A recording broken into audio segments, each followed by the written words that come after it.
like emotionally, we're in this place. I'm in a foreign country with COVID. Belky's traveling, like just brain is elsewhere.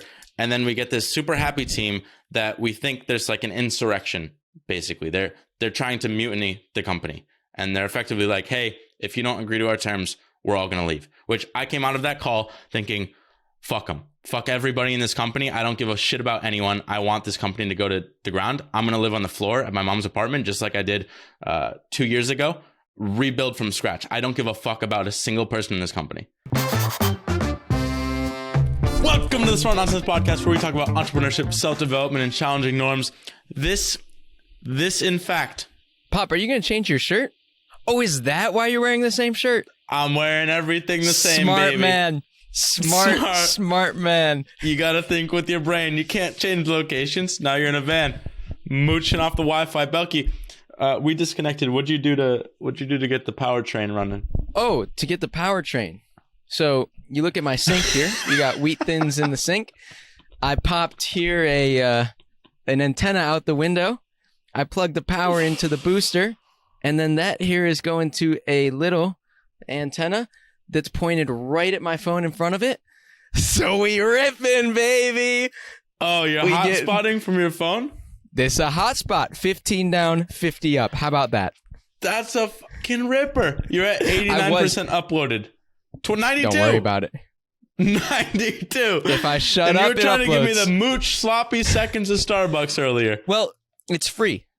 I only get so many gigabytes of hotspot. I was trying to get on the 2 bars of Starbucks, but it ain't going to work in the parking lot. Good thing we got a juicy podcast coming your way. Everybody, we left you with the cliffhanger. We got some other stuff to talk about, but I want to make sure you don't leave. Most of you just hang out here anyway. But last episode, we talked about this crazy transition we thought would be smooth sailing. It was the opposite. It was a storm. We sailed right into it. We found the eye Cracking. for a little bit. We're in the eye over vacation. Everyone's kind of like, yo, this shit's okay. Actually, that's a perfect analogy.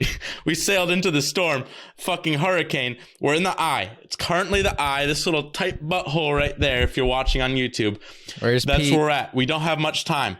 It's like December 31st, right in the middle of the holidays. We're rolling into the new year with Erica said clips. it was with clips. Erica said it was the storm before the calm.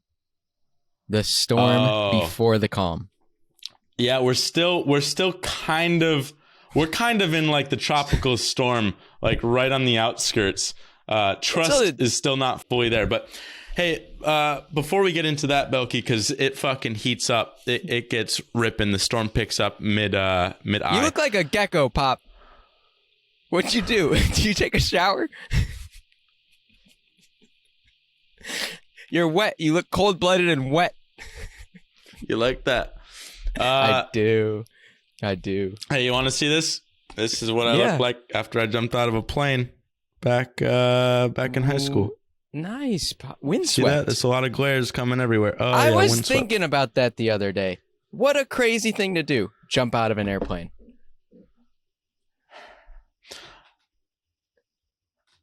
All right. Can we elongate that silence? Can we double it? That was an Elon Musk silence right there. That's what's funny. Luke called me yesterday, and he's really fun to just improv with. Whatever you go with, he'll just keep ripping on it. And those are the best type of people. Actually, this guy right here, the tall one. I heard those calls spiral out of control with improv. Dude, you never know where it's going to go. In accents 15 minutes later. It's like that Chris D'Elia with the British accent. What's the song? Wonderwall. And my ball. No.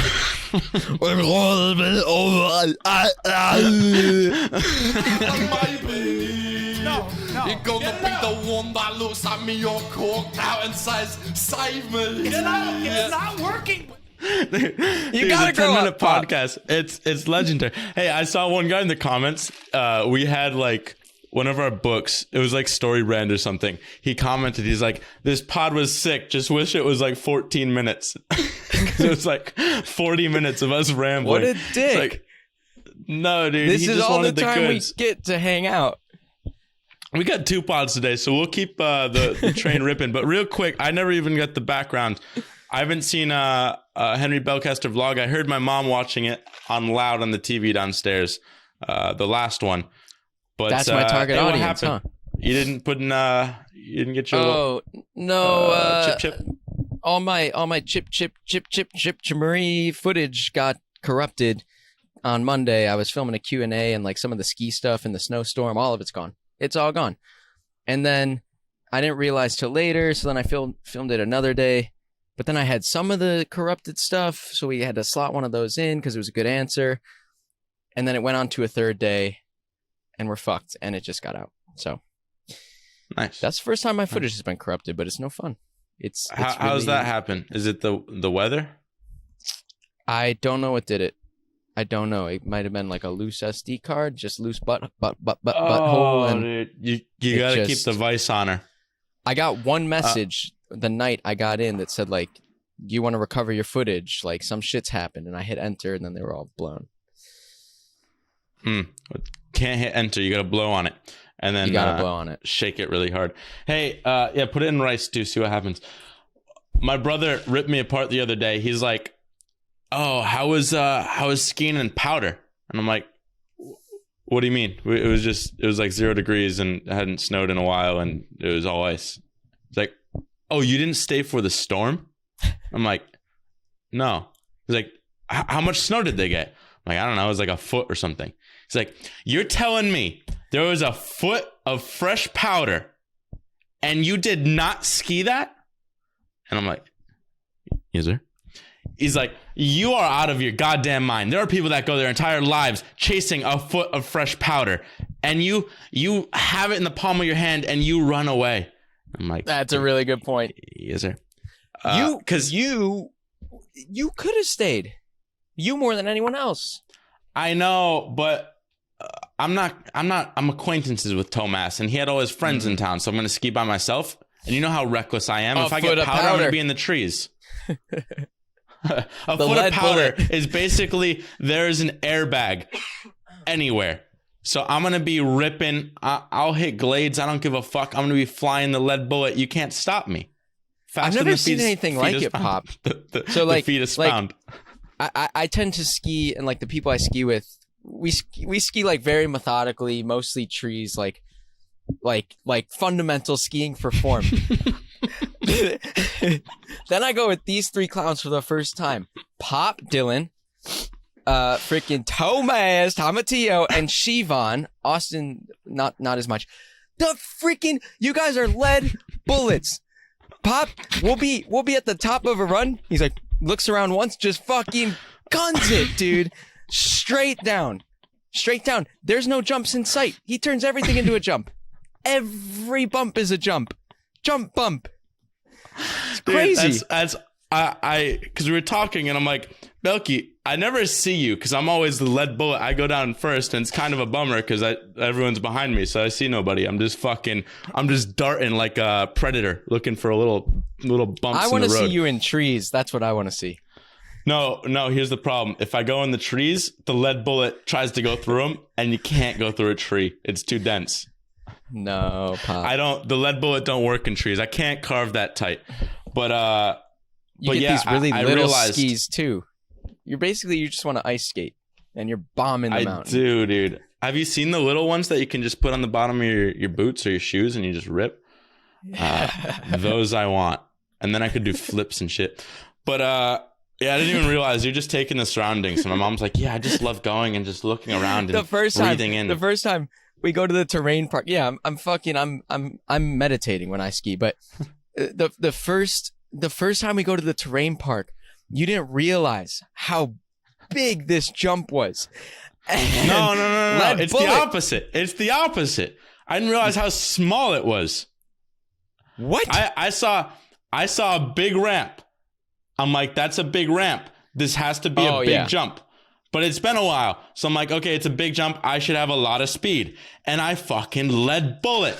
I'm just like, I'm blind, right? Because you see it the first time. We're not talking to anybody like, "Yo, is this jump big or not?" It's just like, "Hey, I haven't seen a jump in about 2 years and that looks kind of big." So I just fucking zoop it.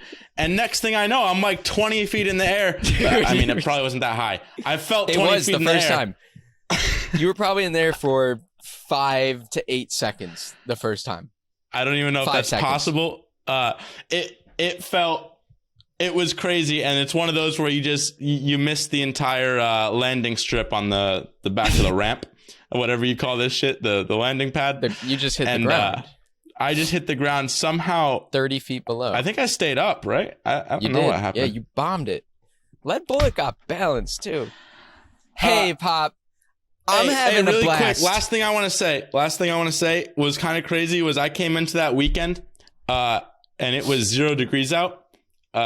Literally a day before I was in 100-degree weather in Ecuador. So I never did a 100-degree one-day swing. Fucking rattled me. But thank God you came with my jacket. All right. What'd you think about the loser game? That's a little Andrew Wilkinson. Oh, that was sweet. I don't think we played it after that because it is a soft-ass game. And when you expect it to be that soft, it's kind of hard to, like, advocate for playing it again. I don't know why we didn't do it again. Yeah, interesting. But I liked it the first day. I wish we played more. This is the game's called, like, the loser game. And basically it's a bunch of cards to, like, get friends actually talking about real things. And then the most vulnerable answer for a particular round wins that card. So it's kind of like the anti-game. It's a cool rec from Andrew Wilkinson. Yeah, it was nice. I learned a lot. We ran into a problem where I got more emotionally invested in it, so I became Dylan the storyteller that doesn't have Asperger's, or maybe has extra Asperger's, and I'd There's like not a sell version of you worse without stories. Asperger's. But there's quiet Dylan and there's excited Dylan, and they're two completely different states. I got into the excited Dylan state. Lead bullet Dylan. And then lead bullet. That's what do you call that when it just jumps states? It goes from like frozen to gas. Sublimation, baby. I just sublimed right into fucking lead bullet the next day. But no, fun game. Lets you open up, and no, it's sweet. It's nice when you have one of those forcing functions. It's just like, yo, you're gonna be soft for the next hour. Just embrace it. Okay. Is that it? I'm juiced. I'm ready. I'm fucking juiced. I'm ready. Right. You're juiced. So You're juiced. I got the juice. 11 minutes of small talk. You're juiced. Mm-hmm. You got to talk to more people. Actually, PJ. no, I don't want to derail this podcast again. Okay. All right. So setting context again. Basically, Smart Nonsense Media. That's something we started officially back. Like we got our first pay, I think, in April of 2021. And then flash forward like 6 months later, we crossed like $100,000 a month. So we became like, in theory, $1 million company.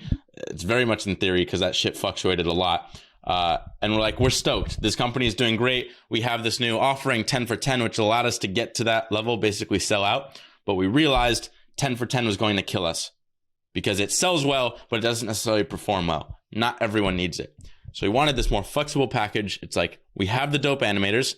We're trying to sort of top down like communism, tell them, hey, you're going to work on this. Instead, it should just be like, hey, we have the resources. Let's let capitalism flourish. Like, let's just, you pay for the resources and do whatever you want with them. Like, you don't have to make clips. You can make 10-minute YouTube videos if you want, or you could make 15-second little bumpers like Pow did, which we'll talk about later. Fucking blew our mind. So that's the realization we had. We had some podcasts where we talked about my brain blast.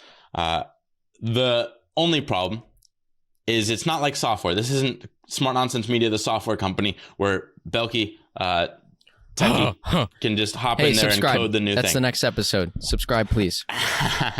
Two banger. I'll have to change my shirt.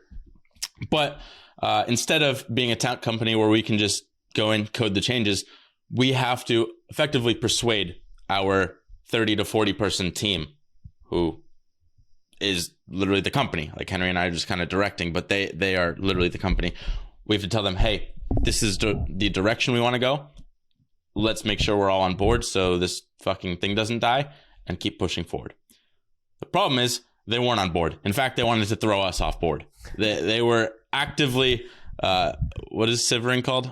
Mutiny. It felt like mutiny. It was like, you are destroying this company, trying to go into clips, and they didn't even get the worst of it yet. That's to come January. That's this was to just come? like, theoretical. I mean, the hard shit hadn't hit yet. It was just us proposing our ideas of, let's just do the client hires the video editor and we don't have graphic artists. We don't have all these other people. Okay. So I think basically, missed some context. Basically, we had like our top 10 people on the team that we trusted most, have mostly been around with us since the start. They gave us all this hard pushback, and we're like, okay, this wasn't a very productive conversation. It was just shit on Dylan and Henry, which is fine because we kind of didn't accept a lot of their feedback. But at the same time, we have this huge negative spike. The rest of the team doesn't know. And like the next day, we have this Christmas party, and it's like the highest high that the team's ever had because it's super fun. It was organized by them. It didn't really involve us, so that's probably why it was so amazing. Everyone's contributing. It's a super like fun costume party, and it's amazing. So basically, the roller coaster is on a high with selling out 10 for 10. Now we're on a low of holy shit, we got to change the company because 10 for 10 doesn't work, and the whole team hates us. We're back on this high of, oh my God, this is the best company on earth, but they don't know the surprise that's coming. And we're going into the holidays, so we're just going to have to keep riding the high. And it's this weird uncertainty for the captains that do know what's happening. What'd I leave out, That's Bucky? it, Pop. No, but right. You know what that follows? Hey, what that follows, and it's happening right now, is this dopamine thing. I think we've talked about it, but it's like, you're crushing it. Everyone's dopamine is just cream of the crop, top notch. And the only way for that dopamine to settle is like to hit a trough, right? It's all got to like equalize in the long run. Right. And so it's just like we have these crazy swings of like week by week.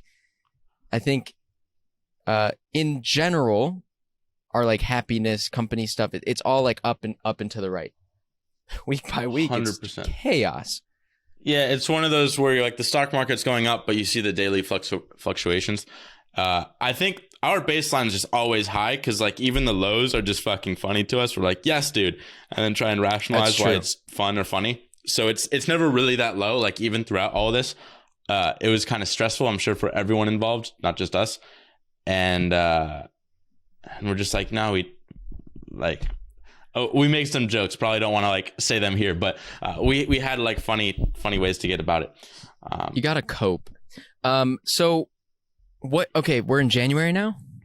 Yeah, so January like the 3rd, we come back online.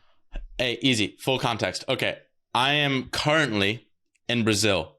When we had the Christmas party, it was the first day of this flu that absolutely killed me. Christmas Day, I couldn't leave the house. I was just like fucking 104 fever. I was losing my shit, dying, and then I abandoned Brazil shortly after because I couldn't take it. They don't speak Spanish. This roll that clip of the cliff, Pop.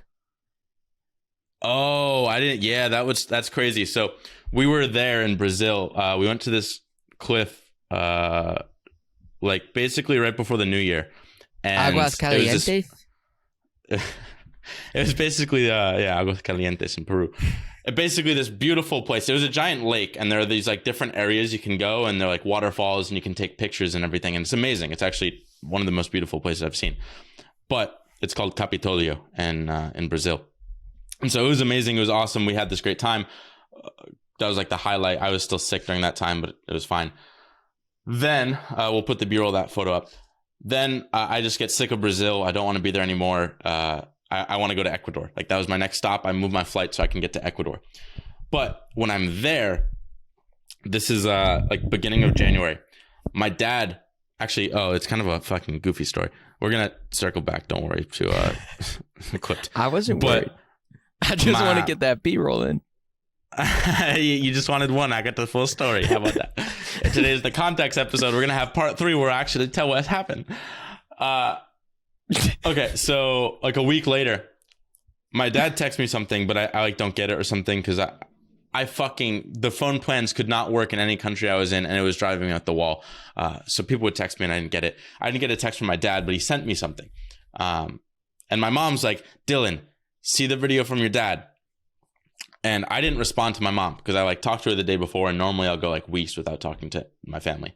So I'm like, Mom, calm the fuck down. Like, calm down. I just talked to you yesterday. And she's like, tell me you're okay. You're alive. And I'm like, I'm responding like, what's going on? And then I look at my dad's video. It finally came through, or I could see it, and it's Capitolio, this area where we were at, and we have that photo right there in this place. And literally the side of the mountain just falls off and smashes these boats, because these boats are there for the waterfall. Picture like Niagara Falls and the boats that go under. It smashes these boats, obliterates like 3 or 4 of them, just full of families. Literally the exact same boats that we were on a week earlier. And we're like, holy shit. And I have that photo right there at that same cliff. So that was a little bit. The video is crazy. It's like you can see bodies flying through the air. Yeah, and then people's screams like grow as this thing like both slowly and incredibly quickly just tips over. Well, you see it's apparently what happened was it rained a ton the day before, and that's actually what they were talking to us about. They were like, oh, it's rained like more than ever. It's never this high, the water. Wow. So it rained a ton. That's why the rock was all loose. And you can see like a couple rocks fall, like, and people are like, hey, what's going on? Like, why are rocks falling? And then like a little bit bigger rock falls, and people are like, oh shit. They start turning the boats around because they're like, this probably isn't good, but everyone's still like, the fucking mountain's not going to fall, right? Like the mountain can't fall. When's a mountain fell? And then all of a sudden you just see it starting to tip, and it's like nothing you've ever seen before. I don't even know, like, trying to think of some building that's tipped over, but it's just a fucking mountain. And then it smashes the boats, and it's really sad. So sorry to those people. There you go. I guess good thing it wasn't me, but I am in Ecuador at this point. I recently recovered from my flu. Belky, you are where, in LA at this point? I'm in Tahoe for a family vacation to ski for the week. By the way, West Coast skiing better than East Coast skiing. Thank you very much. Yeah, I'm in Tahoe. Never been. Hey, I want to go out there more. This is also I'm with yeah, come out, Pop. I'm with Athena's family, who I haven't like spent much time with. So there's this conflict of interest where like I need to be present with this family I never see, whose daughter I'm with all the time. But also what's about to happen is fucking happening. And like it was fine. Right. So yeah, and I'm at my They're girlfriend's like, you work on beach Sundays? with their family. Right. It's literally the new year, and I'm like stressing about the craziest. We termed it World War Smart Nonsense Media, essentially. Like this is like we are in war. It was wartime. We're in the bunker. We just had to like get through this because in December, that was like our big transition period. We started seeding the idea to a bunch of our clients, and like we didn't really collect invoices. Like we didn't really do much business wise. And going into January, it was kind of like we got to fucking step on the gas and make sure this transition goes through fast. But okay, so the timeline. We're in January now. This very start of January. This is, I'll just say our Monday, coming into our Monday, I guess. I think it's the 3rd. Let me check the dates really quick. Yeah, some shit like that. Because I was trying Monday's the 3rd. I was trying to go skiing. And it's World War Smart Nonsense. So the 3rd is effectively the first day back or something like that. And it's Erica's birthday, who's pretty much the start of Smart Nonsense Media, or Smart Nonsense in general. She's been with us the longest, like the most revered person on the team. Everyone loves her. So it's her birthday. And we're like, oh, this is really tough. We can't really announce like a lot of these big changes because effectively Henley and I, we realized Henley. You picked up on that? I was hoping the audio didn't get No, Pop. what Just was the like term? when we were playing darts and you wanted to hit a triple 20. Triple 20. Henry. So we just like, there are just a million like happy birthdays, Erica, cakes flying everywhere. And we're like, all right, today's going to be a rough day to Birthdays announce are the biggest day for agency land. The biggest thing we do for the agency, for Smart Nonsense Media's birthday. Right. It's like the only thing we do is birthdays. We send Everyone them a gets fuck a ton fat of food cake. and Oh, cake it's over. and flowers. It's and the only a thing we little do. custom artwork of them on their birthday. Like, it's actually awesome. And I think this was It what is people awesome. were worried that's going away. Compound that with the fact that it's our OG's birthday. You know, it is the birthday of all birthdays, so to speak. Right. So we're like, okay, we can't announce this when Erica's on her birthday because she has that day off, and like she's going to be a big part of like supporting us because it's pretty much just her and this other guy Coy who's really in the know of what's about to happen, I think. So come Tuesday we're like, okay, this is officially World War Smart Nonsense Media. We just got to do what has to be done. It means effectively firing or laying off I think 6 graphic artists, and something that's a surprise to everyone was, well, to most of the team, is Kay, who's literally she's like the actual day one. She was the very first hire we had. She worked actually back with Todd with the dating coach and stuff. She helped there. So she been with us for like 2 years. Your first like read 4-hour work week, get a virtual assistant. That was your first foray into like starting something. Yeah. So basically started all of this, and it's like, this is okay. I had to fire her before, but that was only after like a month of working with her because we're like, oh, we don't need this. And then we hired her back. And now like a year and a half later, we're like, oh boy. So with all these people, we wanted to act fast. And basically what the problem is with working in the Philippines is it's like 9 p.m. my time or 8 p.m. my time. And Henry, it's a little bit earlier. But for me, I only have like 2 hours of gas before I'm just completely depleted. And it's the hardest shit. I'm a 9 to 5 person. Right. I traditionally I like to like close the book, even in college, like 5 p.m. rolls around, my work day's over. I changed. Not around here. But it is hard. To log on. I can't start till like at 1 9, or 2 p.m. That's crazy. To log on at 9 and have to like make decisions late in the night. That was all we had for weeks. It was just, hey, that's when they're on. We want to have back and forth. But we're basically like, hey, before we announce anything to the team, we just want to make sure like we get the hard things through. Actually, this is. I think we're reading. But like, on that note, I remember there being a meeting that we're going to talk about where it had gone on for a while, and you were literally, hey, it's related, Pop. I think that's after. I just want to say What I meeting? had to call the meeting because it was so late and you were like stumbling over your words. We were so tired. Oh, was that in Brazil? That was like the 2-hour one. No, it was the big one coming up. One Hey, I'll let you stay on the railroad tracks, baby. Hey, we coming. Watch the trains coming. Toot choo. Toot choo. What's that? Thomas the Train? Yeah. Well, let's talk about Tuesday. So Tuesday comes in, and so we're like, okay, Erica's back. We're going to make these hard decisions, and we have it timed out because we have like 7 people or so, 6 or 7 people that we have to lay off. And I can't do that because it takes like 20, 30 minutes probably like 20 minutes each. And coordinating it, we're you got to do a one-on-one. You take the newest hires who I never personally hired, so there's no like real connection there. And you're leader of the company, so it works. I'll take the OGs who probably like the most connected to the company, but I hired them personally, so it all makes sense. And we just roll in, and we read a lot of like Sean Puri. I read some Sean Puri, like, hey, how do you lay someone off or fire someone? And it's just like, hey, just get to the point. Just be like, no small talk at the beginning. Everyone wants to make it easy, soften it, and like say I'm sorry and everything. It's like, hey, today's going to be a bad day. I'm sorry. This is your last day. That's smart nonsense. But this is what we're going to do. Like here's the plan and why forward, essentially. Here's what to expect and why we care. So we basically prepped that. We're like, it's just going to be a rough fucking time. But right before, this is about 4 p.m. in the day of World War Smart Nonsense Media, I'm feeling weird. I'm like, what the fuck? I just got the fucking Brazilian flu literally like 5 days ago. Why am I feeling weird again? I still had a little COVID test I took over there. It showed up negative. That's why I think it's some Brazilian flu. But I take it here. 15 minutes later, I get the double line. It's like, yo, you're positive, bro.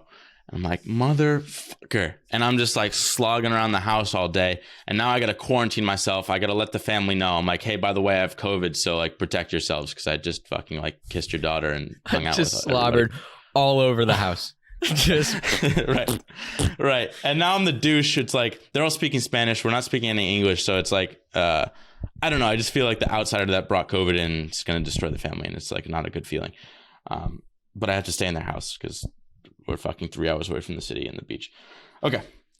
So I'm just in my room. I'm feeling shitty. I have my sweatshirt on because I got the chills, but it's not that bad compared to the Brazilian flu.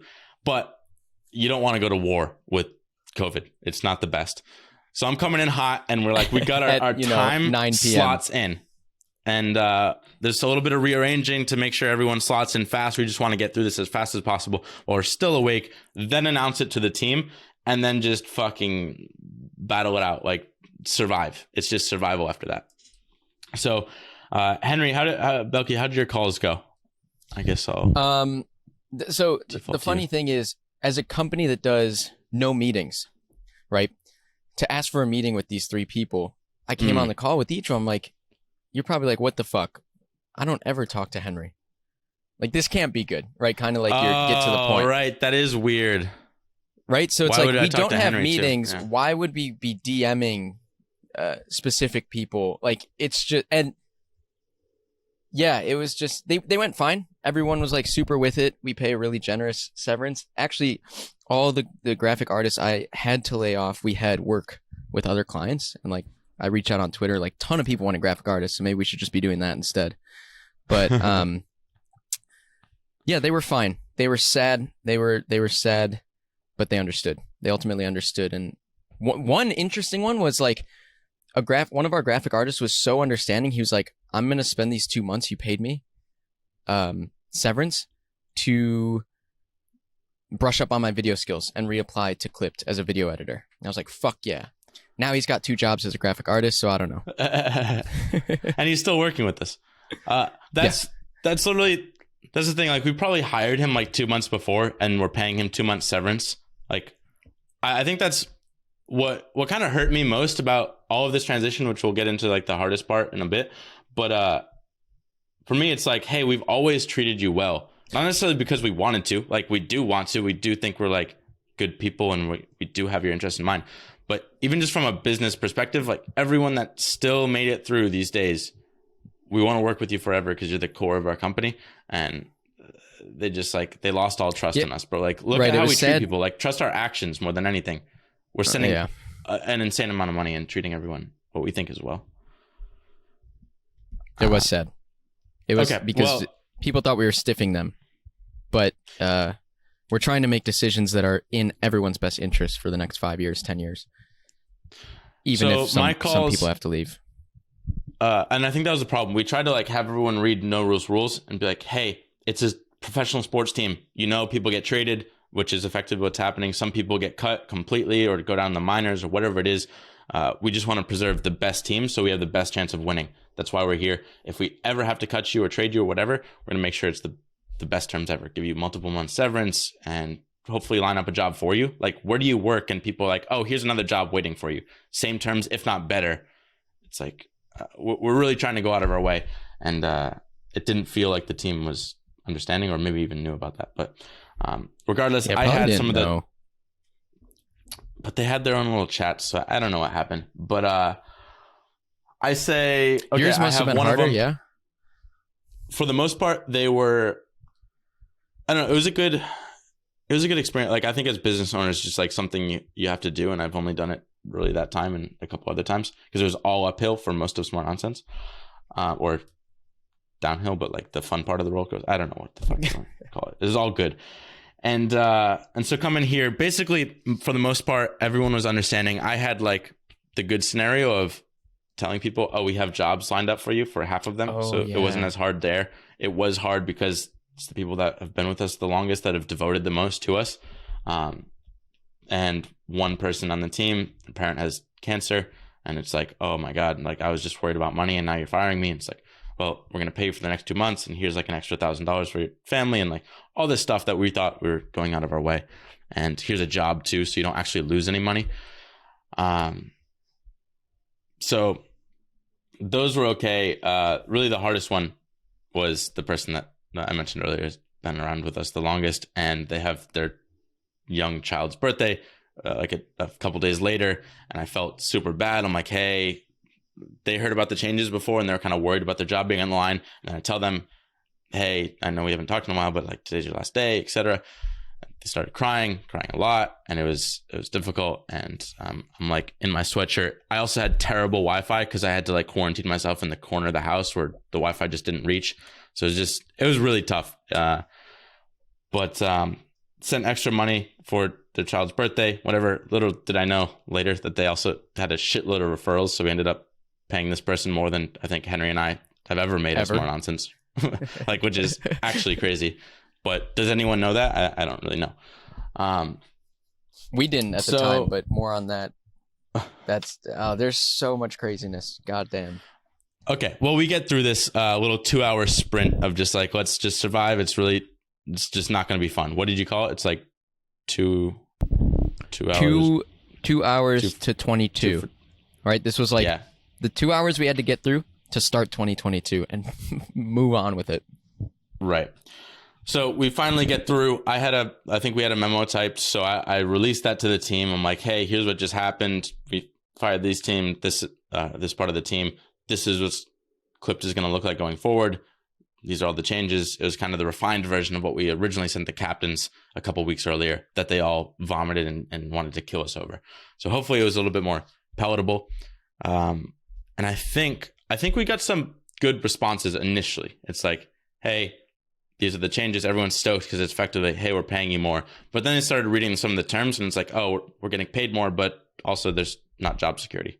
And we kind of knew this all along, but job security is literally the number one thing. Like, you could pay these people $10,000 a month, and if they're not guaranteed they're going to get it the next month, then even if it's a year's salary, it feels like the worst thing in the world. So that's effectively what they started realizing. But we were tired. I had COVID. I needed to sleep. We're like, okay, here's the memo. If you have any questions, you can ask them. I think we just went to bed at that point. I'm just like, we tried to answer a couple questions, and I don't know if we had pushback. I forget now. What we were gearing up for was, I think in a day or 2 days, we would hash out that memo. I got the whole thing. Oh, okay. I got the timeline, Belky. You gave me an extra 5 to 10 minutes. I had to write it all out. So keep in mind, this is our Tuesday. We did all this shit. And we're like, hey, if any questions, I think we answered them. And I think we had a bunch of so what we did, I think when we did that, we put up a Q&A. We're like, yo, ask us all the questions in the thread.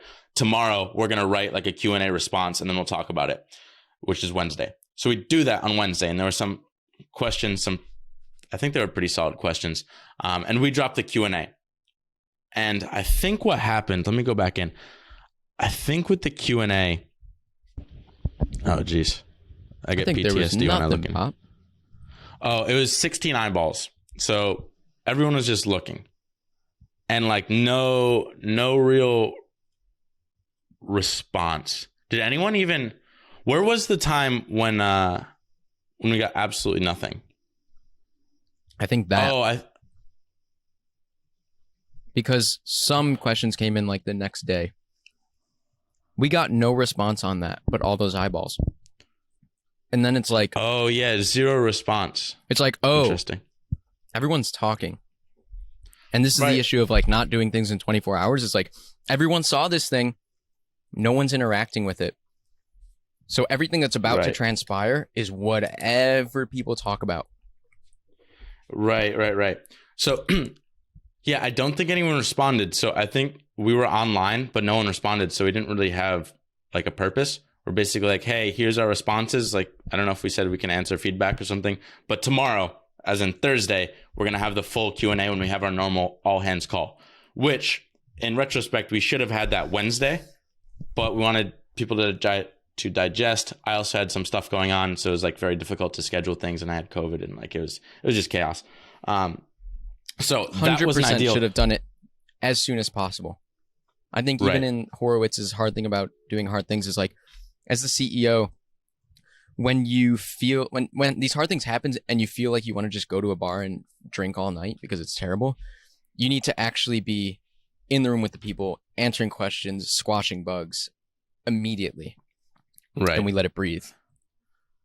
But I guess my perspective was, we want to give them time to process all the feedback, and it might take like an hour to process it all. And we don't want or like maybe 2 hours. I don't know. In retrospect, they could have processed it faster. We could have told them, hey, come online early so we can have this call. But regardless, we put out the responses, and the responses are a lot of like doubling down on, hey, you're a contractor. This isn't like an agency that maybe you're used to. You're not an employee. This is how it works. And we just get eyeballs. So we're kind of like, okay, that's interesting. We haven't like, the team isn't receptive at all, which is the first time this has ever happened to us. Because normally everything's just, oh, life is great. We love the team. We love Henry Dillon. Like, let's just keep ripping. We get nothing. So now we have to wait 24 hours. And on Thursday, we have our all hands call. And this is where the craziest shit of my life happens, or probably our lives. So all hands call. It is at 8:15 my time, I guess 5:15 Belky's time. Pacific is good for that reason. It's still the end of the day, but one thing I wanted to say, I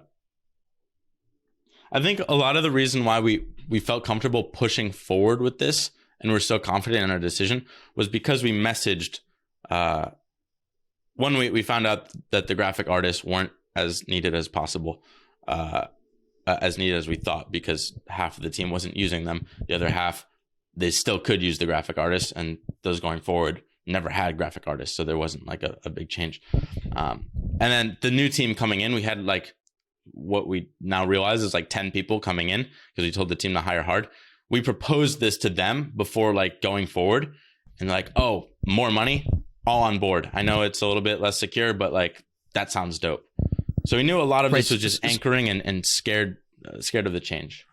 We had this signal from 10 new editors that like, if you didn't know anything about the agency, this new model was awesome. Right. So we're like, that's all the signal we need. And what's funny is like, even right now today, I'm like, I hope people realize nothing has fucking changed. So everyone was really scared of change, and it's like nothing happened. But so we come in, it's we're like, okay, we just gotta hold firm. Like, we know this is a decision that has to be made. We can like be flexible because there are some concerns that were valid in some of the Q&A follow-ups. But let's just see how it goes. So we get onto the call. And what's interesting, the start of Smart Nonsense Media, it was like a 6-10 person team, and everyone was there and everyone was unmuted, and it was like really nice. And then as we grew, you get this like, oh, I can be the free rider. I don't have to like wake up and get dressed and stuff. I'll just keep my camera off. I'm not going to get called on, so why would I have to like unmute or anything like that? So that started happening more, and it was maybe half the team. I don't know. We had like multiple pages, so who really knows? But a lot of people are still there. We get onto this call, and it was, but Belky, you got to describe it. Right. I don't even know how to describe it, dude. It wasn't right. It's me and you. You're sick as a dog. All the screens are black, but there's 3 people. Well, keep in mind, the team is like 30-ish people right now. So it's like we start letting people in. Usually it's like 5 or 10 at the start, and then they start coming in. But I want to talk about the 3 that we could see, because that was my first flag. Okay. I mean, first of all, it was you and I just joking with one another. And the 3 people we could see is 2 new people and my editor, Ken. Right. And I'm like, I've never seen these people. Not Ken, but I'm like, usually there's some overachievers from Smart Nonsense Media that are always first on, and we chop it up. We do a little stand-up comedy. It's fun. This was weird. What's weird is really our calls have always been just like shooting the shit to the start. Granted, we usually don't get started for like 5 or 10 minutes, so it's just like bullshitting. And I forget exactly how it went, but basically it was those 3, and then picture 30 other completely black muted screens. And we're like, whoa, what the fuck is this? This hasn't happened before. But at the same time, I'm like, well, normally like a decent amount of people, I guess, are muted and their screens are off. Maybe it's just like early. I don't know what's happening. Rolling in. But it lingered, Pop. A couple minutes went by. Right. And we're still doing our stand-up, but it's getting a little more tense. Who are we asking? We're like, yo, because we got some responses. I forget exactly how it went down. We're like, yo, how is everything? And then, I guess Coy, who was with us on. What's weird is we have like two people that we kind of kept at the like core of the business because we wanted to work with them most closely. And then like everyone else is still close. But we just had two people that were kind of like talking with all the through all of this. And they're in this weird middle ground of like, they're probably like more on their side than anything. Like we're literally the outsiders here. I think a lot of it too is like, I don't know, we're across the world. We've never met them. They've never met us. And we're kind of like, Henry and I, we're together in person. They're all in their own world. It was very much like us versus them. And they were caught in the middle and they kind of defaulted to their side. It felt like more than anyone else's. Because I think maybe, I don't know if Coy was, he had his screen on or off. We're like, he yo, popped how is on everything? for a second. We're like, what's up? He's like, not good. Yeah. And that's when it broke. I've never been more rattled in my life. I don't know how to like replicate that feeling, but it's literally like it can only happen on Zoom too. Because in person, it would be like you're like this. Like, Dylan, what's up? It's like, dude, you're making a fucking mockery of yourself. Just like, what's up? But we started to realize like we were joking and we're like, all right, what the fuck's going on? I didn't know how to start the call. I'm like, well, are people here? Like, are you listening? I didn't know. I'm like, I don't know what to do. And then one of our animators came on and was like, I think you should talk to us about like why you did this and whatever your plan is or something like that. And now it's just like talking to a bunch of blank screens and the people that clearly didn't get the memo, because I don't know if I'm painting the picture right, or we're painting the picture right, but in the us versus them, it's there's also the language difference where like, hey, their English is their second language, so they have their own like team chat, their own Tagalog chat, which is the Filipino language. They all talk there. So it's clear whenever we release a message and we don't get reactions that they're all trying to figure things out on their side. They clearly coordinated this movement. This felt like an attack, the silent protest that we soon realized. And so I guess we just tried to like tell them about the changes, but I was so rattled. I couldn't think straight for the entire call. I was just like, yeah. They started popping up as we started talking. It started to open up, and it was productive for a while. No. Well, it started to open up, but there was not a single like little smile in the crowd. Oh, Angel cracked. Oh, yeah. Remember Angel cracked? I forgot about Angel. Yeah. You made some joke. She had her screen off. And Angel, it's tough. Like we felt like a couple people coordinated this. I don't know. It's all kind of our theories, but felt very like coordinated by a couple people that we once trusted most, and now we're most upset. And it was just like a really, it was a hard punch. And we're like, I think why it hit us so hard, or at least hit me so hard, was like, we're not trying to fuck anyone here. Like, we're trying to do what's like best for the company long term, which is also best for you. Like, it might feel like we're not in your best interest because we just had to fire some of your friends, and I guess they didn't trust us or the reason why we're doing things. Like, that's why they reacted this way. It was just so confusing to us because we thought we built this. I don't know. We can see 10 steps ahead, right? Because we have all these insights nobody else has. That's why we're founders. That's why we're entrepreneurs. We could see 10 steps ahead and be like, this new thing works 10 times better for these 10 reasons than this other ship that's sinking that we're all on. So it's like, right. That's our only job, is to steer this thing in the right direction. And I don't know. Plus, a lot of the changes, I guess I didn't fully convey clearly, but like, for example, the lack of security is honestly because we can't legally treat them like full-blown employees with severance, guaranteed pay, like unlimited vacation, sending them a lot of these reimbursements and stuff. It gets really dicey. And so if we had a large company with everyone there and then they suddenly get recategorized as employees, which are super harsh policies, and like would pay big fines, and it would literally destroy the company. It would sink clipped. So that's why we had to move away for the most part. Plus, from a business perspective, it's really dangerous to be employing hundreds, if not thousands of people when we're at scale. Like it just doesn't work. And it's just when we're talking about like wanting to build this thing, the epicenter, the core, the like, just the 4 people that can work on big problems and do things, make decisions quickly. You can like, if we were to scale as we were with the agency, you need project managers and captains and then like heads of different teams. And then you need you'd have head of 6 of 6 and it just like, it'd just be need this all giant this bureaucracy. Yeah. And we're all responsible for all of it, which, and the content doesn't necessarily work. This gets us away from that. This change says basically we can infinitely grow without adding complexity. Right. And that wasn't clear. What's clear is I'm losing my job security and I don't trust you anymore. And it's like, wow. And the only way we feel like you're going to listen to us, because clearly you didn't listen to us before when we yelled at you, is we're just not going to respond. And it was strange. It felt, to me, one, it was like that punch, but then it felt childish. I'm like, what are you doing? Like, how are we going to solve problems if this is... And you know what became really clear was the few people...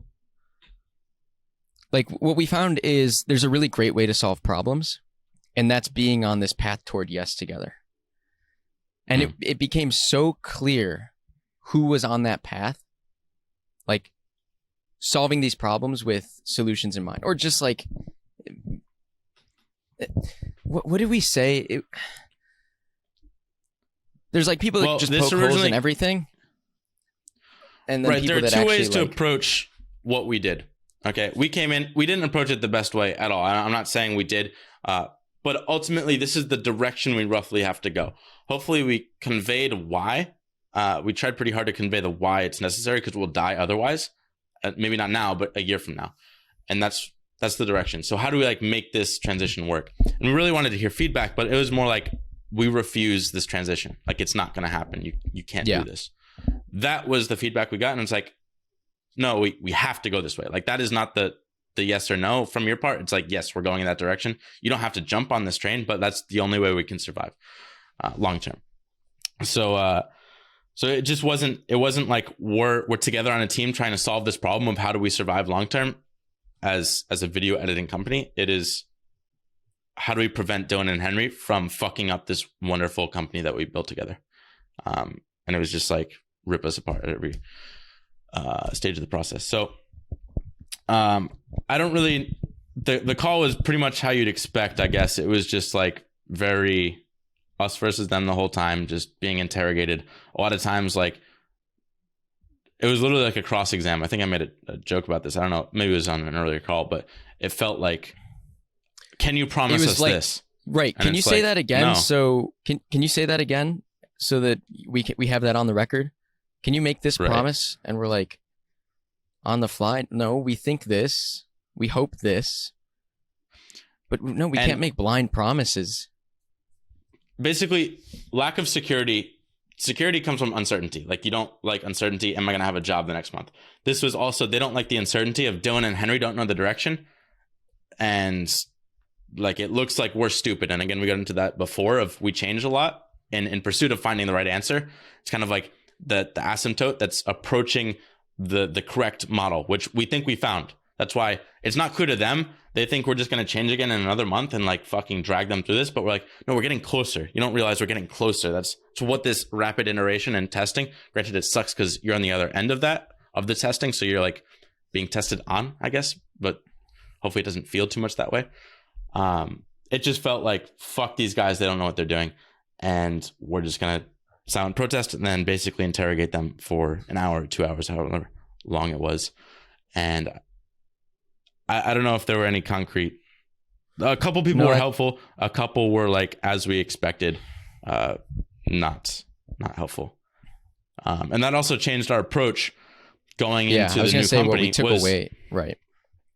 We took away, okay, these people, when faced with a difficult problem and one that is personal too, can they handle it of like, oh, let me depersonalize this. Like, I know it's about me and about like my friends, but how can I be productive and solve this in a good way? And we had people in mind who we thought could do this well that completely surprised us, and they can't. They almost killed the company when it was very clear that didn't even have to be on the table. We thought it'd be the easiest transition of our lives, but they almost killed the company, and we're like, okay, if you almost kill it over this, basically paying everyone more with a little bit of insecurity, that's just not someone we want to work with. So we had to change some kind of future plans around. I don't know if there's anything else with the call. Yeah, I think it made the call, I think, and we kind of debriefed after, but we were both zooped. It, like you said, it made very clear, like, we will die if it takes us a month to make these hard decisions with 50 people. Right. So we need to like massively change how we make decisions moving forward. Who's in charge of making those decisions and why? And what's that core team of like the fewest possible people? Because every person you add is like squaring the levels of communication. So we're like, okay, strip everything down. There's going to be four of us.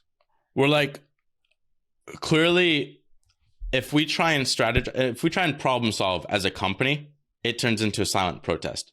So we're like, okay, you've just proven to us that you can't have a voice in decisions. Like, we effectively have to make the decision. You can give us feedback, but like, if it's not going to be productive, then we're going to shut it. Like, there's no use. That's not to say we don't listen, and but it's this idea of like of no rules when you get feedback, because you get so much, you either accept it or reject it, and you let people know why. And we're like, we need to get way more, as opposed to this being a conversation with 50 people, it needs to be a decision. I forget the types of decisions, like there's 4 of them Jeff Bezos does or something. That was like a level 4 decision. It's just... There's only 2? No, here's the reversible and irreversible decisions. No, there were 4. It's like the CEO makes a decision, the exec team makes a decision, some other thing, or like everyone's involved in making a decision. You just decide as if you're the dictator, which we went through phases of like, we just got to be the dictator, like this has to be made. Then there's the, here's what I'm thinking, give me feedback. Then there's like, here's the problem, how would you solve it? And kind of like work through it together. And I forget what the 4th one is, but it's, or maybe they're only 3. 4th one's like bottom up. Actually, Bolt, what's the Bolt guy? He talked about it. Ryan Breslow. Yeah, he had a video on this. We can put B-roll there to link it. Yeah, so we were basically like, we need to skew towards like those 1 and 2 decisions, where it's like there's one key decision maker. I think the biggest thing is like, emotionally, we're in this place. I'm in a foreign country with COVID. Belky's traveling, like just brain is elsewhere. And then we get this super happy team that we think there's like an insurrection. Basically, they're trying to mutiny the company, and they're effectively like, hey, if you don't agree to our terms, we're all going to leave. Which I came out of that call thinking, fuck them. Fuck everybody in this company. I don't give a shit about anyone. I want this company to go to the ground. I'm going to live on the floor at my mom's apartment, just like I did 2 years ago. Rebuild from scratch. I don't give a fuck about a single person in this company. And I still kind of like, clearly, I'm still emotional about it. But it's like, if you handle it with a silent protest and you're not being productive to like figure out how we solve this together, I don't know how else to respond other than like, you're being children. I don't want to work with children. Grow the fuck up and get on the train, or just die where you are. Like that's how I felt. We talked about it after. Same. But same. Yeah. Don't. I know this. The whole team's gonna hear about this, but that's how I felt. So that's how. I guess it worked. If that was the goal. No, it's true. It's like you said. It's like, as I'm here eating bonbons, you're like, we have only tried to treat people our best. We try to pay people really well and give them security. There have been times in the company's history where we needed to lay off half the team, and we didn't. We scrapped. We like, you and I went down to, whatever. We didn't eat for a week, or we put a bunch of charges on our credit cards. And so to have this idea where it's like you guys don't even know what we went through to get everybody here mostly secure all of the time. You don't even know, right? So it's like the biggest punch. It's like, okay, it's kind of almost, this gets into before. We thought this would be an easy transition because we're so used to insecurity, and we probably both made like literally fucking less than 50,000, which is like less than the average person. Like it's less than I made directly out of college at like we could be making multiples of what we made last year in a secure job, but we're not. We're like dedicating it to the team because we want to grow it and create this awesome company together. And we treated everyone amazingly well, and it's been all fun for like a year. And then the one time we're like, hey, we have to change to help the company survive. This is what it's going to look like, but we're going to pay you more. Like we want everyone to come out of this winning. It's fuck you guys, silent protest. This is the worst company. We don't trust any of you. It's like, what, dude? I mean, I get that it felt like a lot, but I think the reason why there was such a big dissonance was because our vision for the company, hardly anything changed. It's just a win-win, except for this little security, but we have these kind of things in place to prevent that. But there were a couple helpful people on the call that tried to problem solve, and we tried to highlight them in a message after. I don't know if it's what even happened after that. Oh, that. Well, okay, like, no. Team, so what's useful there? Yeah. Really quick, I think before you sent that message, there were two stances you could take, and we talked about this right after. It's like you could go dictator, like you just said, with your emotions. Fuck you all. This is how I'm feeling. I slept on the ground. I'll do it again. I'll fire you all to build this thing up from the ground again. Rise from the ashes. The second one is like be the bigger person and highlight the good. Talk about next steps. Be confident in your vision. And I think you chose the second one.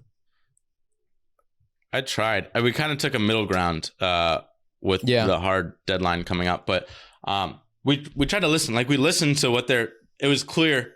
I guess I'll read some of the message, but it's like, team, we learned a lot. Our meeting reflects how you feel we're treating you, and it's clear you don't feel great.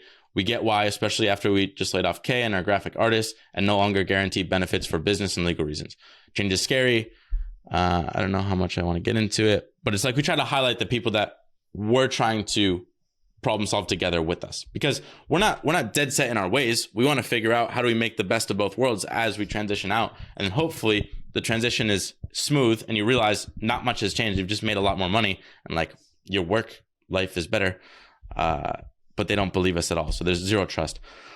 That goes out. What we realize after, we're like, okay, clearly we let this stew for too long. They organized to overthrow us and make a fool of us, which is fine. Like rather than solving the problem, that's the route you chose.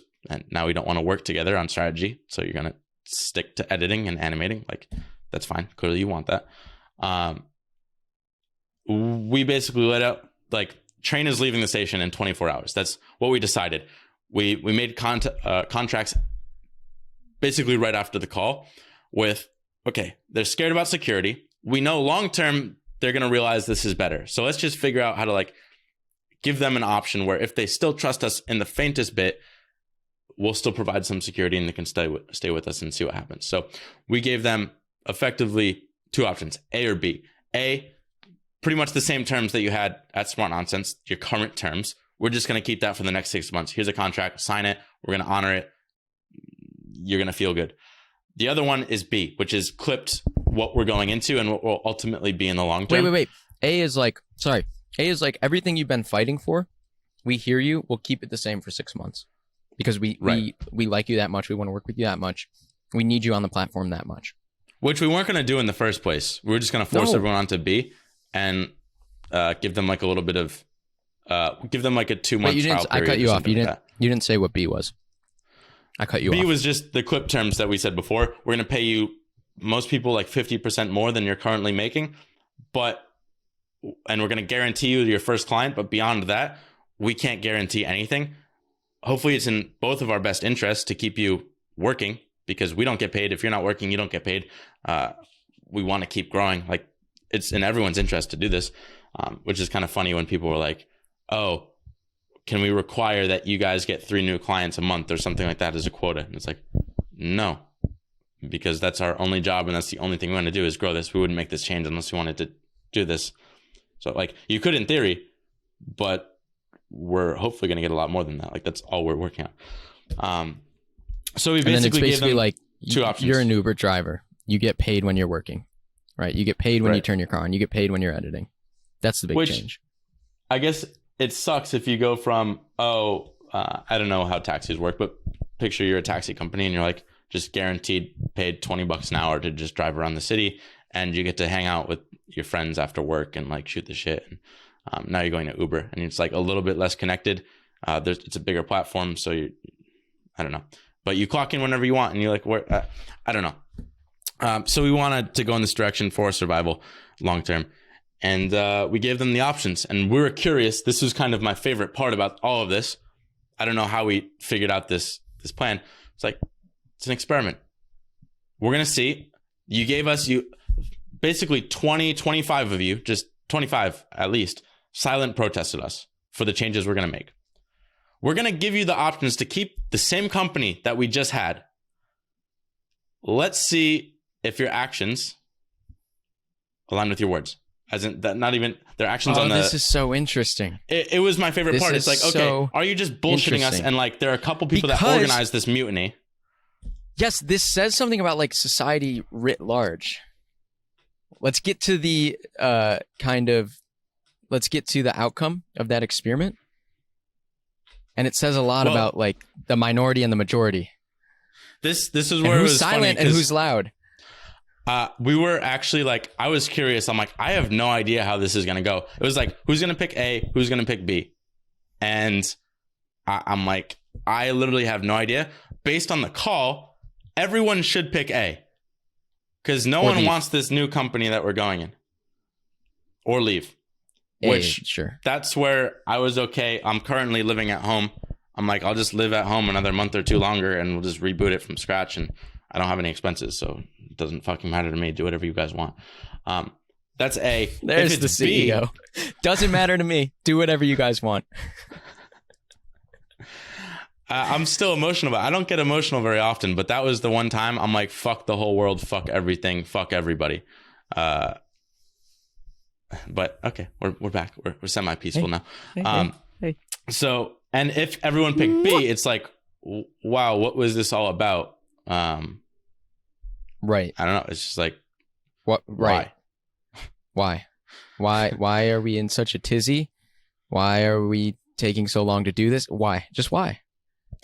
And it was I get anonymous. Part of the protest wasn't measured in the contract because it was probably about just firing 6 of their friends or 7 of their friends and changing the structure around.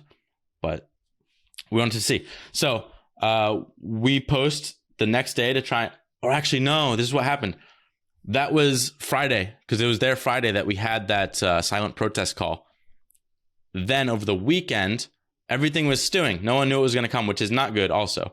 So hopefully in the future, we would have had this early in the week, but it was just like the most difficult logistically thing ever to do.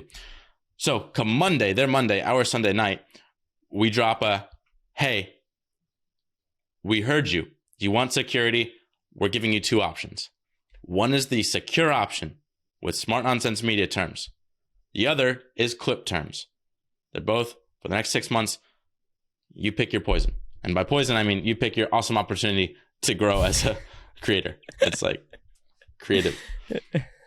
And immediately it was, we need more time, which we're like, no, we're going to die as a company if you need more time. We literally couldn't. We hadn't collected pay in 2 months.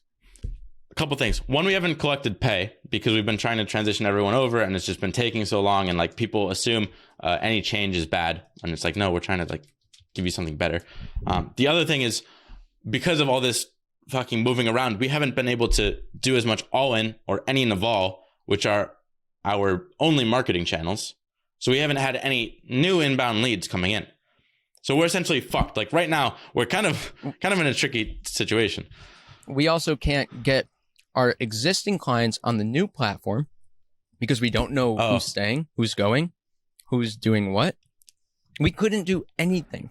And we were forming a company, multiple companies. I was moving my company from Chicago to Wyoming.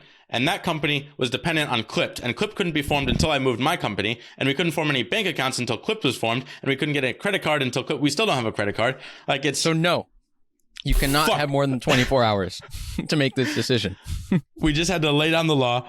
And I think at this time, there's also, I forgot to mention this, but on Friday, basically like right after that mutiny call, it was my girlfriend's birthday. So it's like, oh, fuck. And we're trying to celebrate all weekend. And it's like this fucking chaos in the back of my mind. It's like, it was the craziest weekend because I don't think this is clear. We have the call Thursday night.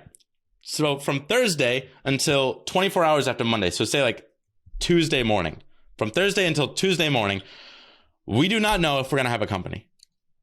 Our assumption is we just got silent protested by 30 people who are effectively telling us they're going to quit if we go forward with this.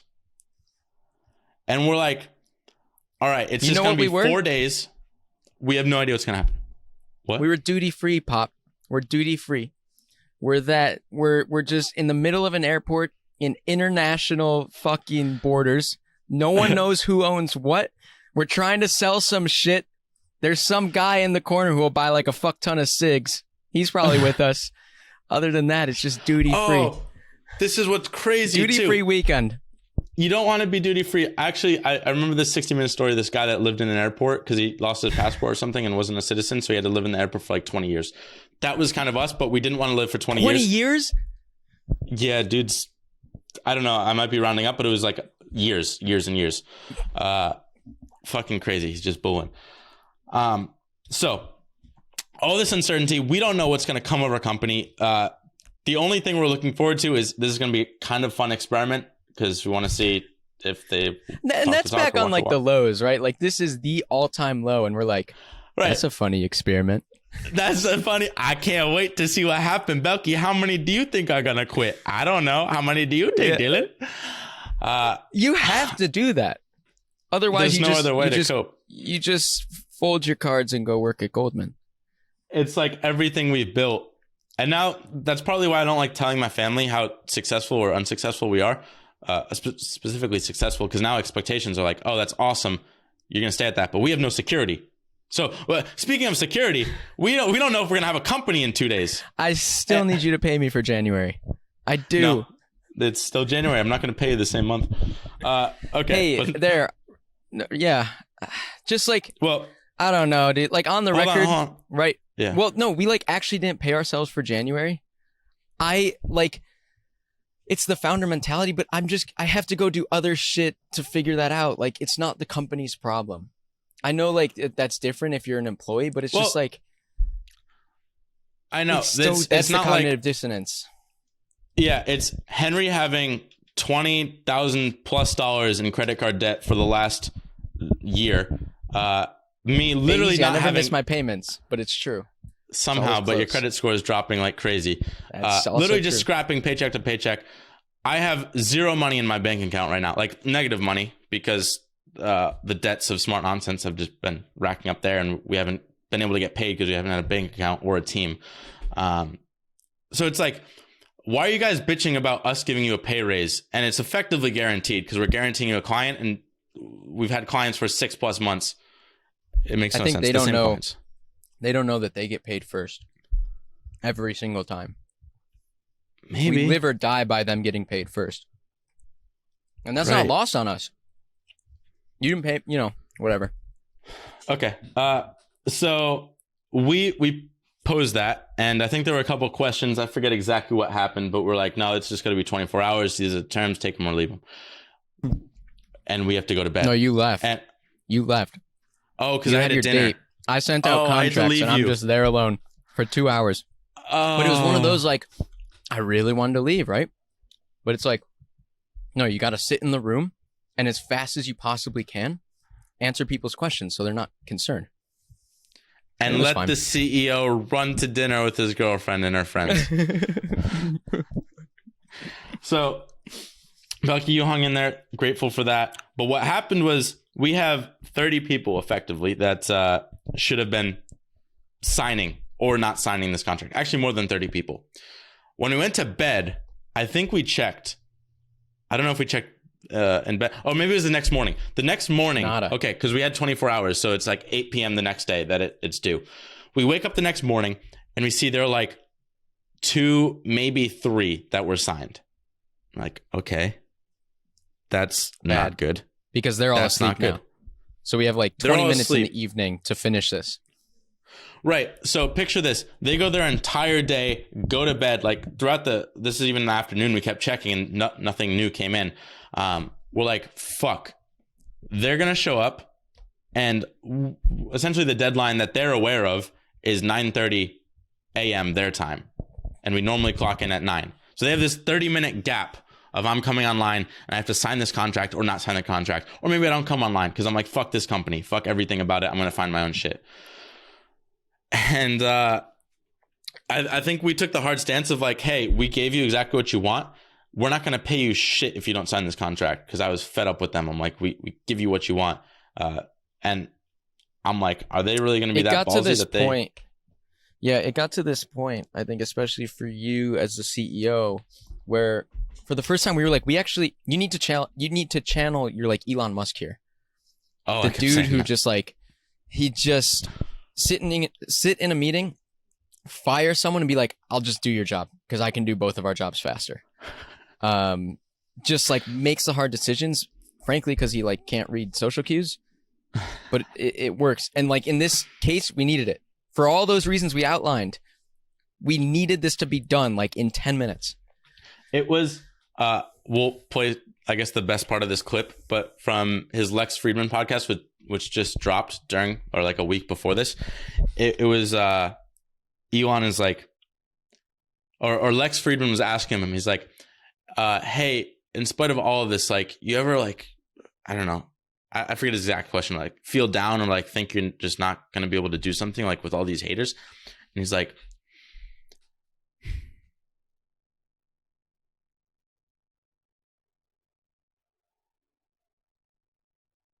I just don't think that way. I don't give a shit about optimism or pessimism. We're just going to get it done. And I was like, fucking Elon. I'm channeling that. Elon, this is it. It's like, I don't give a shit if you're optimistic about the future of Clip, pessimistic about the future of Clip. It is happening. Get on or get off. It's like, that's it at the end of the day. We'll rebuild this if we have to. I don't give a fuck. So we come in. And effectively, they have like 30 minutes to an hour at the start of their day. No one signed. And we don't know if we're going to have a company by the end of the day. And I have to like pretend with their family and stuff that like, oh, everything is good. Like my life is normal right now. Not everything we've built over the last year and a half is about to come collapsing to the ground. So I guess what happened was, I don't know if there's like a good way to put a bow on this, but and jump in if you think there's a better way, but basically they got on, we had to do some last minute problem solving of like certain people. We'll add some like extra little guarantees just so you know, like you're not going to be fucked in the street. That's never been our goal. A couple of them were like, hey, do these things and it's going to help rebuild the trust. And it's like, I don't give a shit if you trust me or not. Trust that you are all this business is. If you leave, we have no business because we are a video editing company. If we don't have video editors, this company doesn't exist. It dies. Just trust that.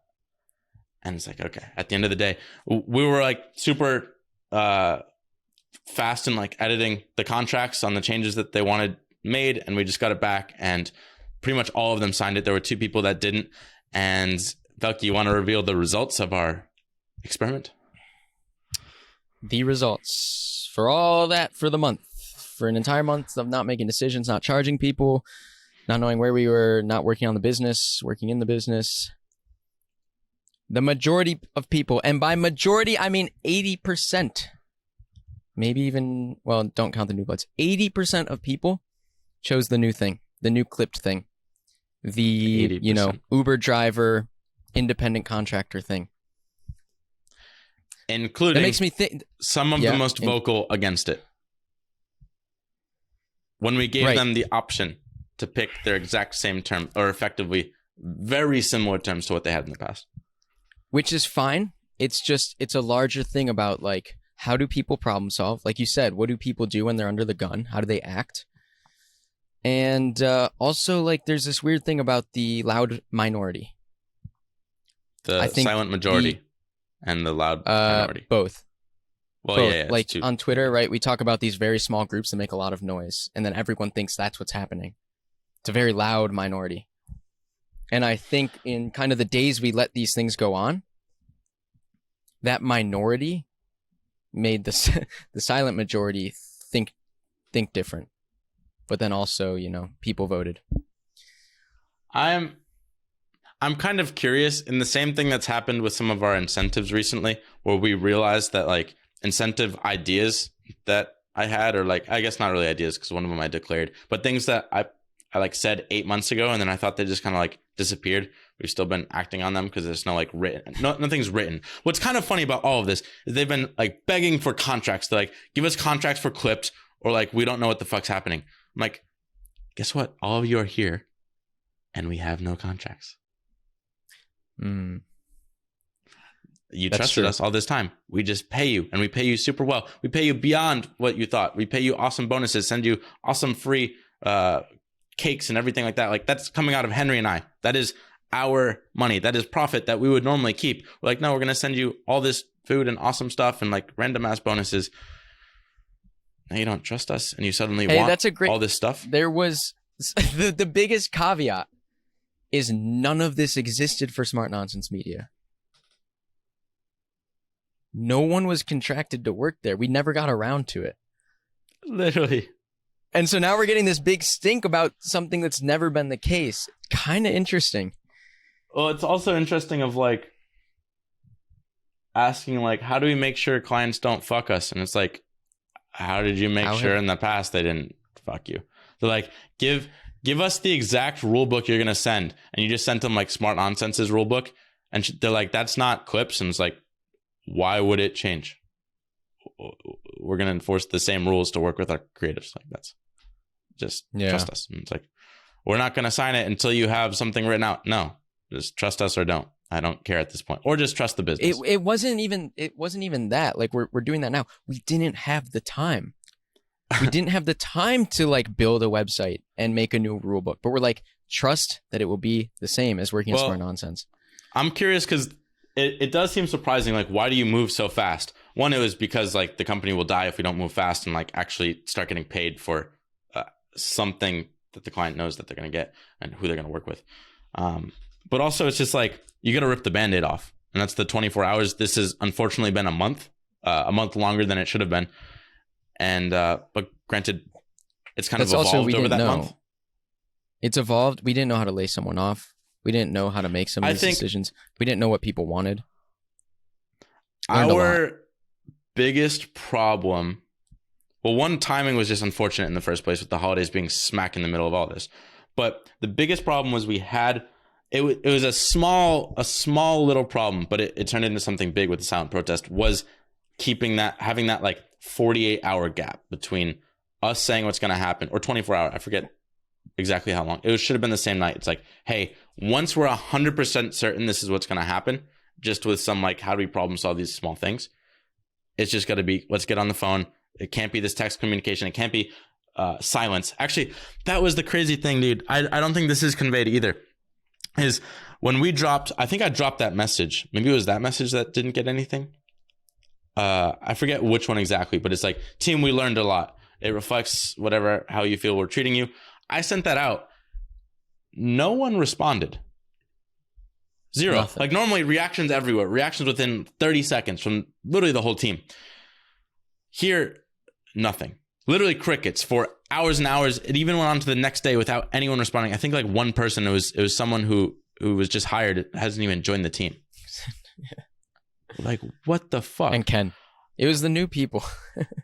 I've never felt as much of an us versus them, and it's like, God damn it, why don't you trust us? Like, you've trusted us for so long, and the one time we face a little adversity, it's like, fuck these guys, we're gonna murder them. But what I would love, I think this was a point I was trying to make earlier, but I would love to actually have someone on the inside and be like, hey, we're not gonna fire you.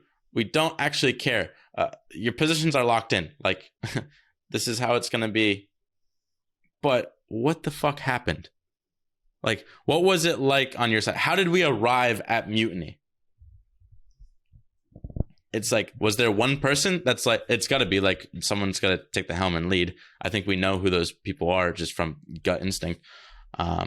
Maybe we don't actually. I'm not sure. There could be people that surprise us, but I don't know. I'm just curious, not even to like penalize people. I'm just curious. Like it was the most interesting, wild ride of my life. And I'm like, what happened from your side? So we might need Eric on the podcast. Or Angel. Angel, thanks for editing this. Sorry, we're so slow. I wrote down software stipend. I don't know if we want to talk about that. That was kind of funny. But, we still don't know how that works. Maybe it's not worth talking about. I think we go, Pop. I think this, Belky. I think it's time to revamp the business bootcamp. Oh! The team needs it. The team needs it now more than ever. We talked about that in part 1, right? It's like we found out we're trying to get people to do things for the business that they never signed up to do. We read about it a lot because, that's a longer binky. No, it doesn't matter. I just brought it up as a joke, but couple takeaways. Is there anything other than like, hey, when you're finally decided, when you like know what you have to do that in 24 hours, no ifs, ands, or buts, just fucking act, rip the Band-Aid off and keep moving. Be confident. People want to see a leader that like isn't just, we got yelled at for making assumptions and hypotheses, right? They just want, at some point, people just want you to be confident. That's where I'm confused. In what you're doing. I'm like, do you want me to lie to you? Or do you like, there's no way I could have a really more certain decision. It's like, just fucking trust that science is going to get us there. Like experimentation gets us there. Okay. So the 24-hour rule, I have another one. I don't know if one comes to mind for you hit me with yours. My other one is Epicenter. It is, hey, having a large what was the company, question again? Like big takeaways just from this big last month of transition. Mine was 24 hours when you know the decision, make it. The other one is Epicenter, like having a large company. Actually, this happened to my brother recently. He had a large roofing company, and he's working with like big government contracts. He's working also in residential at a large company, like a big ass building, just a lot of overhead. And he just pretty much fired everybody, sold his building, completely downsized, and it's just like him and like 3 other people, and they're just cranking out roofing contracts and just like making decent money, doing something he enjoys, and he can vacation again and like live a normal life. I'm like, granted, I want to do it through like code and software, so it can still be small but have a larger scale, like Instagram with 10 people or a dozen people reaching 1 billion. But I think we realized the more people you have, the more like one dissident can like arouse this big thing. And like it's kind of like there was this psychology experiment where they had people in groups, and normally if everything's going well, everyone's happy, like the group's being productive, but they put one negative person in the group and it dragged everyone down. It just took one negative person to bring the entire attitude and optimism of the group to the floor.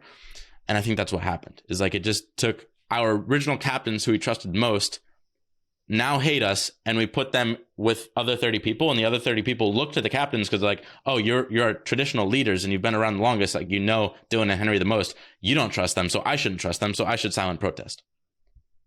Yeah. I got 2, and they're also related. We realized the merit of Kevin Systrom building Instagram with 8 engineers, selling that to Facebook for $1 billion. We were like, we want to do that. Epicenter. And we want to do that, the Epicenter, because... Oh, well, really quick. Yeah.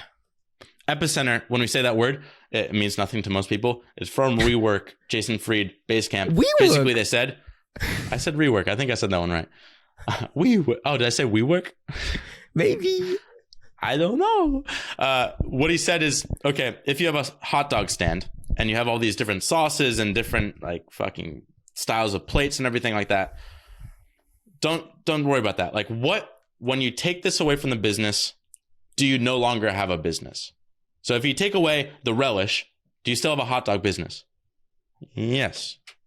If you take away the plates, do you still have a hot dog business? Do you take away the hot dog? Do you have a hot dog business? No. So I reread that book over and over, and it's like, okay, if you take away our video editors, we do not have a business. We need them that's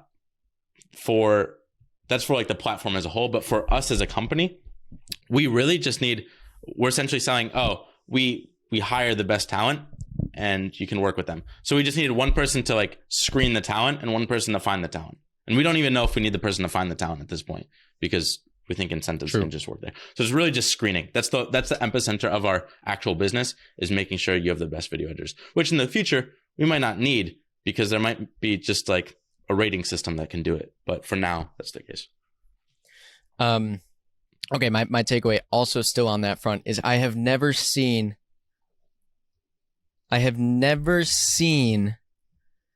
a law of the universe like Metcalfe's law so apparently, right? This idea that as you add users to a network or something, or to a company, whatever, communication, it's not linear, but communication is proportional to the square of those users.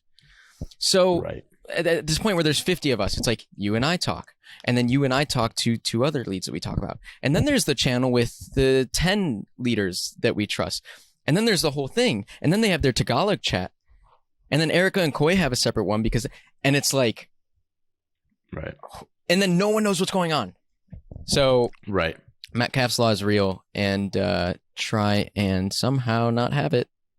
Well, that's why we cut out meetings altogether. Communicate openly, transparently in public. So like if someone sleeps through a meeting, it's still on the record. There's notes somewhere or whatever. But that's why it's fucking goofy. Because when you have, for example, when I was in Ecuador, they're like, "Oh, Dylan, you have a company? Like, is it just you?" I'm like, "No, it's actually like 40 or 50 people," and their jaws drop. I'm like, "No, you don't want that. You do not get 40 or 50 people. If you can do it with just you or one other person, do that. That is infinitely better." Through this whole thing, we're like, I wish you and I just built a Chrome plugin, ad blocker. Dude does like nothing, makes 20 million a year, ad blocker. It's like that was the Systrom thing, is like what they built with 8 engineers at Instagram. That's what you want to do. That's definitely what you want to do. Anything else? I got one last one. Hit me. Okay. I realized, and I knew this before when we read, what's the psychology book? I haven't read it in a while, but the guy that's British, throw something out there. Rory Sutherland. He talks about satisficing. Why do people satisfice? What does that mean? It's basically like you don't go for the optimal decision, which economics traditionally is like people try to optimize. It's like, no, that's fucking bullshit. If you're in a foreign country and you want food, are you going to trust that corner koi store, which is like a fucking guinea pig, like them cooking it, and it's like fucking, I don't even want to describe that restaurant. It was like freezing and weird people singing and like a special waiter. You don't want that. Instead, you just want McDonald's. Like when you're in need, you're just like, what is going to give me something I know is not going to kill me? I'm going to go and Satisfice. I'm going to go to McDonald's and eat that. And it's a portmanteau for portmanteau. What the fuck is that? Portmanteau, 2 words smashed together. What are the 2 words? Satisfy and suffice. And yeah, I don't know why.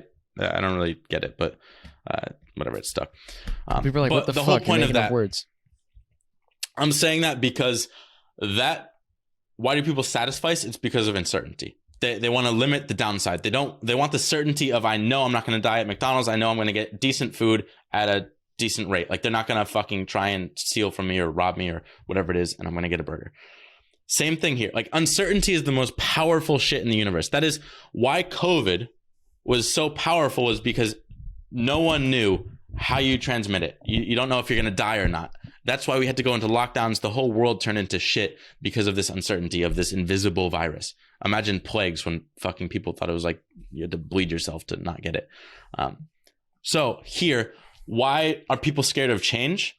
Because it's uncertain. They don't know what's coming. Why do they ask for contracts? Because it feels uncertain. Put in writing exactly what's going to happen. Can you promise this? No, I can't. Oh, that's more uncertainty. Can you promise I'll have a job? No, uncertainty.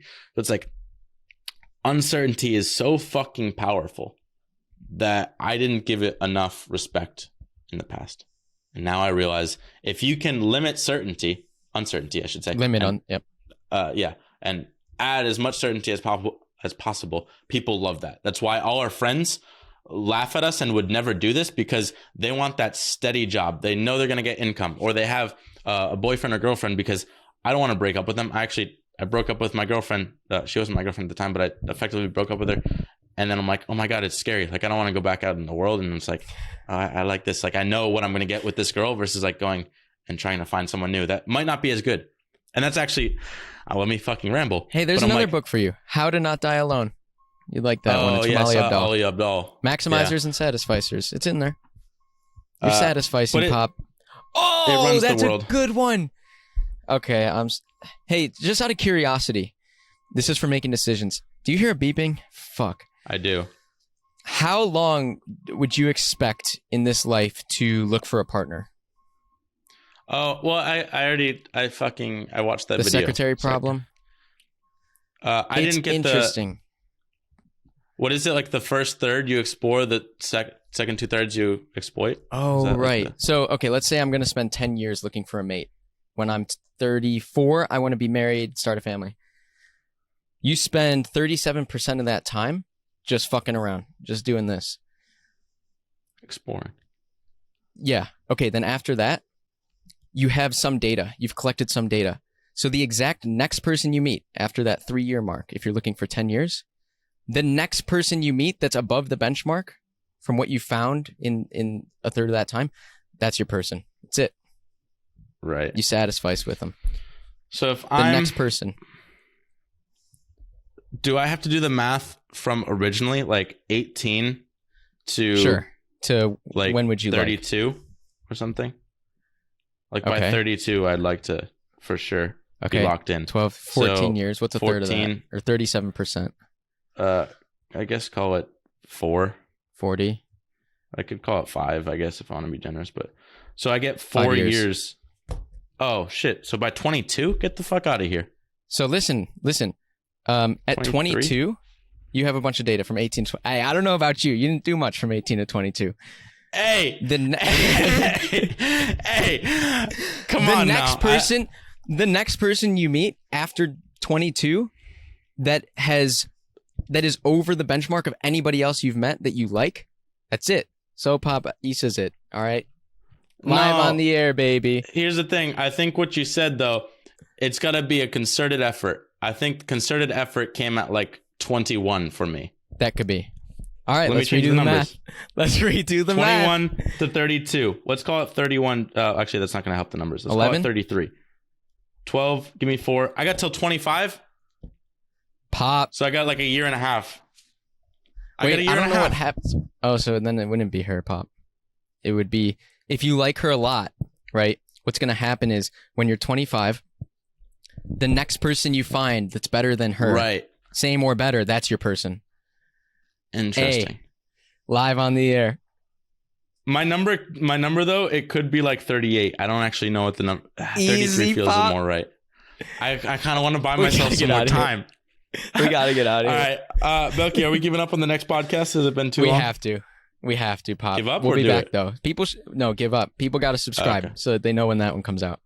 Keep them around. Hey, if you want to be an entrepreneur, just know, if you don't find, like, if I didn't have Belky, I would have quit a long time ago, because these are, can you imagine? I told you this, but imagine having a mutiny when it's just you versus 30 Filipinos who don't speak your language. They have a chat about fucking you.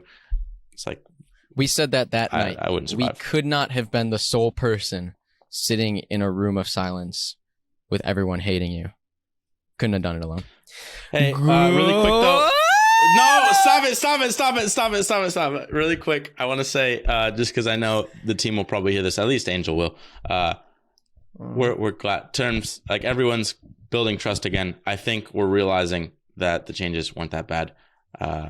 So everyone, we still love you. Hopefully in the future we can problem solve better together, where it's like, here's the problem, how do we solve it?